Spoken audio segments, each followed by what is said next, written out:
semuanya, Assalamualaikum warahmatullahi wabarakatuh. Kembali lagi di program Kata, kajian kita bersama saya Nurul Laili yang akan menemani sahabat dakwah untuk beberapa waktu ke depan. Nah, bulan suci Ramadan adalah bulan yang selalu menjadi bulan yang dinanti-nantikan oleh umat Islam bahkan di seluruh dunia. Karena bulan suci Ramadan adalah bulan ibadah, bulan yang selalu menjadi momen transformasi diri, menyucikan hati, dan bahkan menjadi bulan yang dapat memperkuat iman kita sebagai seorang muslim. Nah, karena itu tema yang kita angkat hari ini adalah Ramadan Glow Up yang akan kita diskusikan langsung bersama narasumber luar biasa kita bersama Ibu Dr. Parihat Kamil DRA MSI yang merupakan dosen Fakultas Dakwah Universitas Islam Bandung. Assalamualaikum Ibu. Waalaikumsalam warahmatullahi wabarakatuh. Sehat Ibu? Alhamdulillah. Alhamdulillah sehat. Langsung aja kalau gitu kita diskusi tentang Ramadan Glow Up yang semoga membawa manfaat dan inspirasi ya Ibu untuk kita semua. Langsung aja ke pertanyaan kali Ibu. Menurut Ibu nih, kita sebagai seorang muslim bisa nggak sih glow up di bulan Ramadan? Dan apa sih glow up lahir dan batin di bulan Ramadan menurut Ibu? Baik. Terima kasih. Bismillahirrahmanirrahim. Alhamdulillahirrabbilalamin. Wassalatu wassalamu ala asrofil anbiya'i wal mursalin wa ala alihi wa ashabihi ajma'in. Asyhadu an la ilaha illallah wa asyhadu anna Muhammadan abduhu wa rasuluh. Allahumma shalli ala Muhammad wa ala ali Muhammad amma ba'du. Terima kasih pertanyaannya. Apakah kita sebagai seorang muslim bisa glow up bahkan lahir dan batin di bulan Ramadan? Glow up itu sendiri mungkin pengertiannya, dan sekarang ini sedang musim ya, orang kemudian mengatakan atau mengungkapkan kata-kata glow up gitu. Glow up itu mempunyai arti bersinar atau bercahaya. Mungkin yang dimaksudkan glow up lahir dan batin itu dapat diartikan bagaimana ada perubahan dari mental, fisik, dan juga emosional kita menjadi lebih baik lagi. Dan apakah itu bisa? Insya Allah sangat bisa.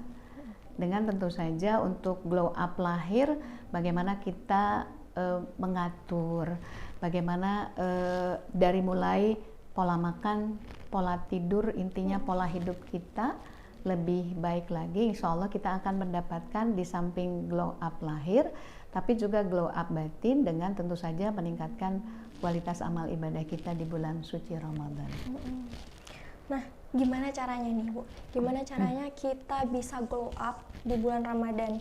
Kan biasanya kalau bulan Ramadan kita suka lesu nih, sahabat dakwah suka lesu, suka nggak ada semangat nih untuk beraktivitas. Gimana cara kita bisa glow up dan inner beauty kita tuh bisa terpancar gitu Ibu, walaupun di bulan Ramadan? Baik secara fisik, barangkali secara lahir tentu saja kita harus ikhtiarkan pertama dari pola makan ya.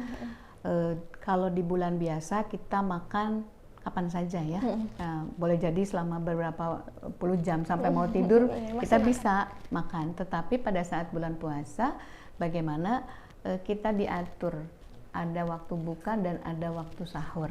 Disitulah barangkali kita melatih bagaimana mendisiplinkan ketika berbuka misalnya ya kan, kata apa yang dicontohkan oleh Rasulullah, berbuka dengan air putih misalnya ya, supaya tidak kaget air putih hangat, jangan langsung minum es misalnya, apalagi cendol apa yang kayak begitu-begitu.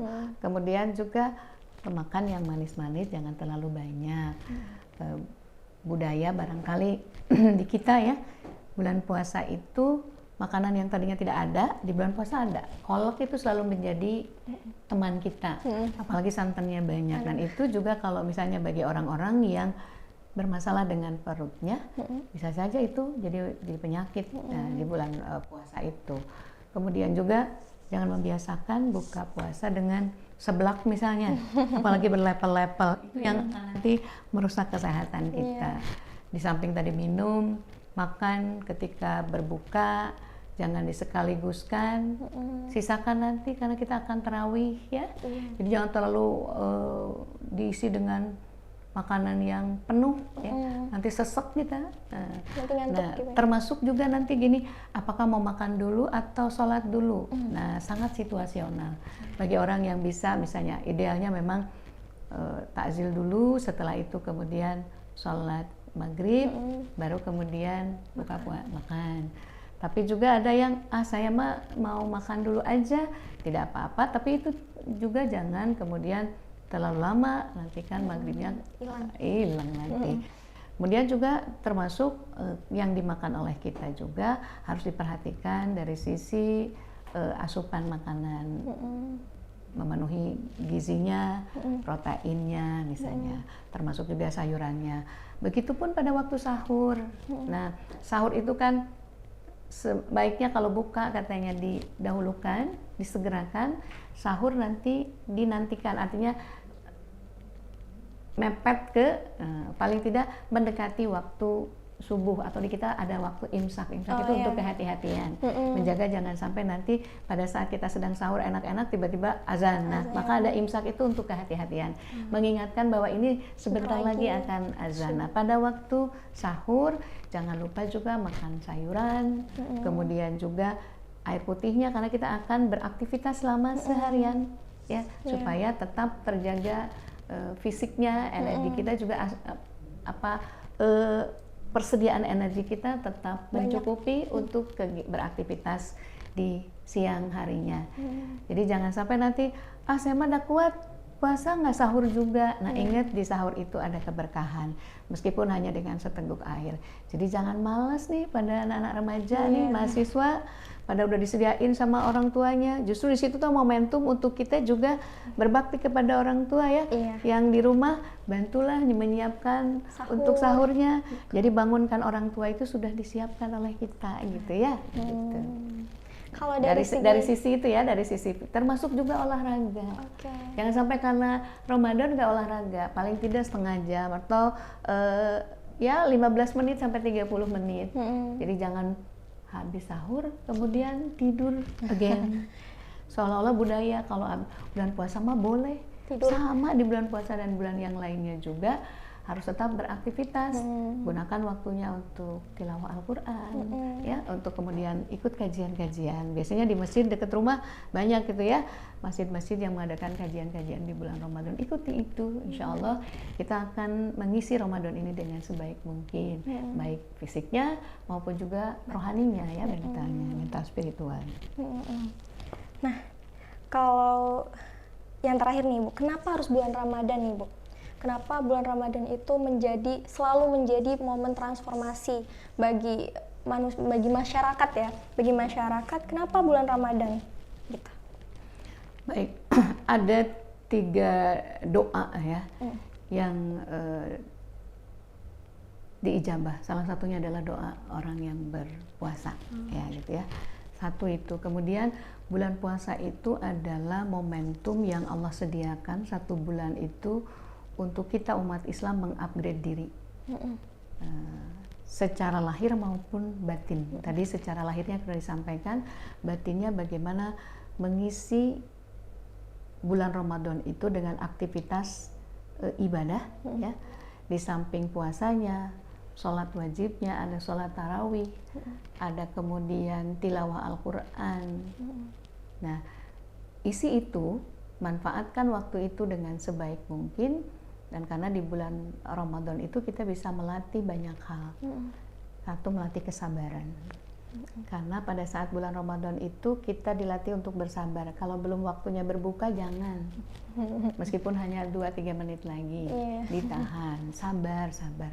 Begitu ada orang yang mengajak kita untuk berantem misalnya, ingat kita sedang bulan puasa. Jadi itu momentum untuk melatih kesabaran. Kemudian momentum juga untuk melatih kedisiplinan.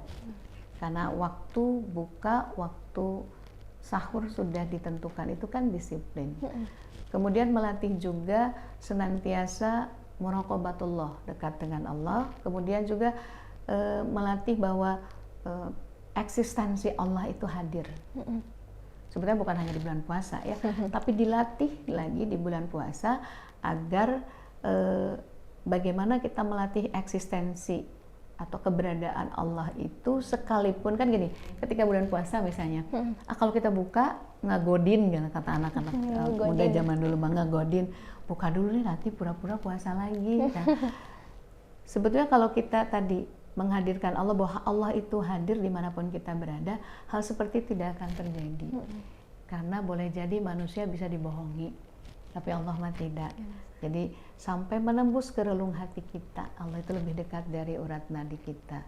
Sehingga keberadaan Allah atau eksistensi Allah itu sangat dekat dengan kita, sehingga kita bisa mawas diri dimanapun, kapanpun, apa yang kita lakukan, Allah maha melihat kita. Termasuk juga nanti ada melatih jiwa sosial ya, bagaimana kepedulian terhadap orang yang boleh jadi kalau kita dalam puasa hanya puasanya tidak makan dan minumnya hanya 12 jam, kurang lebih begitu ya, dari mulai subuh sampai maghrib. Tapi nun di luar sana boleh jadi ada orang-orang yang sedang diuji oleh Allah, boleh jadi dia bisa menahan lapar sampai 2-3 hari. Dan bagaimana melatih kepekaan sehingga timbul dari diri kita untuk peduli terhadap sesama, membantu, bersedekah dengan apa yang kita punya, misalnya begitu. Yang terakhir deh Ibu, closing statement untuk sahabat dakwah, pesan untuk Ramadan Glow Up itu. Ya, baik. Barangkali pesan bukan hanya untuk sahabat dakwah, tetapi juga untuk saya dan untuk kita ya yang ada hadir di studio ini, bahwa mudah-mudahan dalam 1 bulan ini momentum yang disediakan oleh Allah itu kita bisa manfaatkan dengan sebaik mungkin. Di Ramadan itu biasanya semangat kita ya, motivasi kita untuk beribadah itu lebih tinggi. Katakanlah kita ingin lebih soleh gitu ya.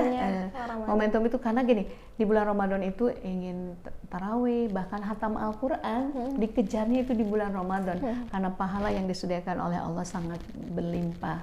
Maka manfaatkan dengan sebaik mungkin di bulan Ramadan itu, kita asah baik mendisiplinkan diri dari sisi pola makan, pola tidur, pola hidup intinya gitu ya.